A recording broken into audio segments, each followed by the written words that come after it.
Let's do this. What's going on, guys? We've got a video on electrical diagnosis because some people get confused about what electrical diagnosis is. So let's get right into it. Why we do electrical diagnosis. So first of all, I'll give you a really easy analogy. Say you got a cough and you go down and the cough's not stopping. You've taken everything. You're like, this cough's getting worse. You go to the doctor. You go there. They sit you down. They do your blood pressure test. They check your heart. They ask you how you've been feeling, listen to your lungs. That to us is a free 15-minute inspection. Right out of the gate, no matter what happens, everybody goes through that. When you go to the doctor, everybody gets their blood pressure and heart rate checked. For us, that's the same thing. We hook up the scanner and we see what the lights are. Then we get the lights and it's like, oh, you've got a misfire. In that case, the doctor said, you know what, you've got some crazy noises in your lungs. I need you to go get a second test. This is the electrical diagnosis. Now you may say, well, doc, why can't you just give me chemotherapy? What's the worst thing it can be? Well, the worst, you might have lung cancer. But generally, that's not very common, right? And that's a very morbid analogy, but essentially, for us, it's the same thing. The customer's like, well, what's the worst can it be? Well, the worst could be you need a motor, but that's very unlikely, Mr. Customer. Chances are it's probably something minor. And that's the key component of why we do electrical diagnosis. Let's get right into it. When do you do electrical diagnosis? You do it after the 15-minute inspection. Which cars do you do it to? Any broke car that has any electrical issues. That could be a check engine light, which is going to be the most common one, a traction control light, ABS light, any warning lights on the dash, charging issues, dead battery, had to jump it, battery dying overnight, flickering dash, could be all sorts of issues related that are popping lights on, like a differential not getting power, so on and so forth. Anything electrical, you're going to do the 15-minute inspection, and generally your lead tech or one of your techs will write down, we need to get more time testing electrical. Electrical is generally 1 hour, and our prices are between $149, $179, depending on which shop, and that's really what it is, and that's when you do it. What is the electrical diagnosis? An electrical diagnosis in our company is basically the technician physically going after the 15-minute inspection and checking things. Now, it could be any of these 6 things, but it could be a lot more than that. It could be checking power and ground continuity and resistance to the wires. It could be checking internal wiring. It could be load testing or checking for a parasitic draw in the case that the battery dies. Checking connectors manually for power, checking going connector by connector to see if anything's broken. Resetting computers, systems, and sometimes removing things to just get under there and just physically look at things. That is usually what an hour's worth of testing will do. We don't like to tell the customers an hour. What we do is, hey, we're going to check the wiring to see what's going on. To get right into why should you do electrical diagnosis. So suppose in the analogy of the check engine light comes on and it's got a misfire code. Well, you go to the customer and say, hey, Mr. Customer, I got great news. We got a scan. It only has one code in the system. It is a P0300 multiple misfire or random multiple misfire. And they're like, well, what could it be? Well, it could be a lot of things, Mr. Customer. It could be spark plugs. It could be ignition coils. It could be fuel injectors. It could be compression problems. It could be a timing chain. It could be all sorts of issues. Generally, some of those will throw other issues, codes as well. In the case of fuel injectors, it'll throw voltage codes, maybe not. Could be an airflow issue. Sometimes, again, that might throw multiple codes. Sometimes it won't. So you tell the customer there could be 5, 6, 7, 10, 20 different causes of why this thing is the symptom that you're having. What we do is we want to find out what exactly it is.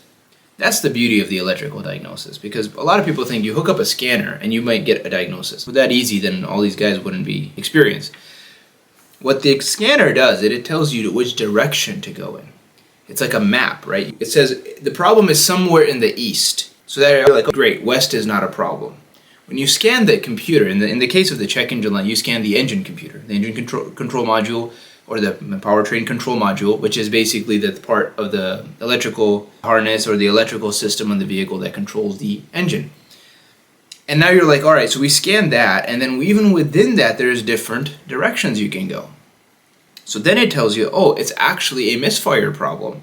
It's not a coolant temperature sensor problem. It isn't a transmission control problem. It isn't a evaporative systems issue. It is specifically in the engine powertrain issue, or specifically the combustion issue. So then you tell the customer, oh, look, now it told us which direction to go in, but we still got about 8 to 10 different options that we can go. And Mr. Customer, we don't like to throw 8 different parts on, because it could be all of these things or it sometimes could be none of them. And this is where things get really awesome, because you tell them it could sometimes be something very minor. It could be something very minor.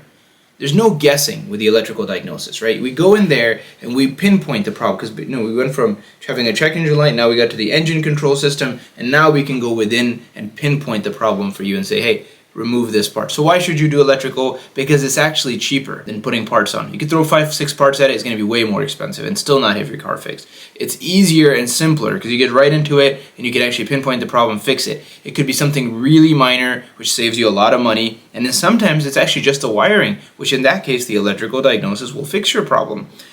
If it's not a wiring, the charge actually goes towards the issue. So let's say it's an ignition coil and there's no wiring issues, the 179 will be applied toward the repair once we find out what it is. And the best thing about all of this is, and this is what I like to tell the customer, this is the right way to fix your car, rather than us throwing parts at it like a backyard mechanic. We're the professionals, we see this every single day. And I like to even tell them, this is so common, and a lot of times it's something minor. And that's the truth. A lot of times things aren't going to fall apart. You're not going to need an engine because your check engine light came on. And a lot of people, you don't realize, when they see that light, most people, what do they think? The worst. If you're coughing your lung out and you're probably like, gosh, you go to the doctor, you're probably like, gosh, I hope I'm not dying, right? You go to the ER, you're not like, oh man, it's going to be something minor. No, most people come into our shop with usually a very grim idea of what's going on with their car. Like, oh man, my car is a piece of crap, it's falling apart. And your job is to say, it's okay, we deal with this every day, it's not a piece of crap, and we can fix it, and it's usually not going to be nearly as bad as what you thought it was. And that is the truth, but it's also very helpful. It's great customer service, and it gives the customer hope. And that's how it also gets you to do the job the right way. So once again, guys, when do you do electrical diagnosis? We do it when the car is broken and has any warning lights or electrical issues. Is it the technician going in physically checking wiring, power, ground? You'll have that up here on the screen. You can actually look at it. Why do we do it? Because it brings down potential causes into one or two simple things. It's sometimes very minor. Again, you can see all this on the screen. No wasted parts. Sometimes it's wiring that fixes it. No wiring repair is necessary. Sometimes then it goes towards the repair, and it is the correct way to do the job. Now, in the event that the electrical diagnosis does not figure it out, so give you a different analogy or the same one. Got a multiple random misfire. Everything looks good. We got electrical diagnosis. We found out that the coils are good, the injectors are good, all the basic stuff is good. You're like, oh crap. So your technician says, Zane, to me, hey, it might be something internally. It actually may be a compression problem. We need to take this thing apart, or maybe do a compression test, which requires us to do another hour. Maybe it's something in the timing compartment.